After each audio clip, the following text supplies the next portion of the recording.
গাজায় ত্রাণ নিতে আসা ফিলিস্তিনিদের লক্ষ্য করে ইসরায়েলি সেনাদের গুলি চালানোর ঘটনায় চলছে তোলপাড়।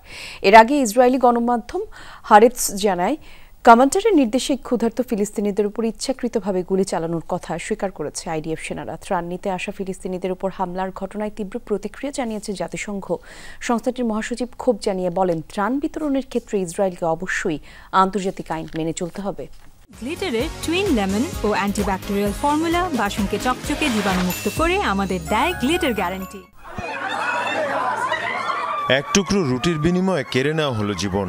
গেল মঙ্গলবার খান ইউনিসের একটি ত্রাণ বিতরণ কেন্দ্রে বর্বর হামলা চালায় ইসরায়েলি সেনারা। অমানবিক ওই হামলায় ঘটনাস্থলে প্রাণ যায় খাবারের খোঁজে আসা ১৯ ফিলিস্তিনির।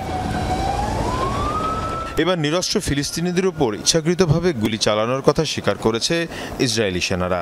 কমান্ডারদের নির্দেশেই গাজায় ত্রাণ নিতে আসা ফিলিস্তিনিদের উপর গুলি করা হয় বলে ইসরায়েলি গণমাধ্যম হারেটসের এক অনুসন্ধানী প্রতিবেদনে উঠে এসেছে এমন তথ্য।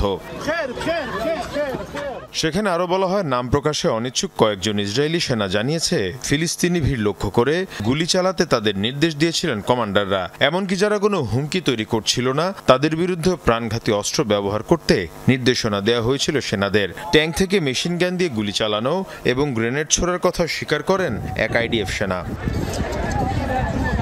এদিকে ইসরায়েলি সেনাদের এমন ঘটনায় চলছে তোলপাড়। ত্রাণ নিতে আসা ফিলিস্তিনিদের উপর হামলার ঘটনার তীব্র প্রতিক্রিয়া জানিয়েছে জাতিসংঘ। ৩ মাসের বেশি সময় ধরে গাজায় ত্রাণ সরবরাহ এবং বিতরণ বন্ধ রয়েছে। সেখানকার সাধারণ মানুষ যখন পরিবারের সদস্যদের মুখে খাবার তুলে দেওয়ার চেষ্টা করছেন, তখন তাদের উপর হামলা করা হচ্ছে।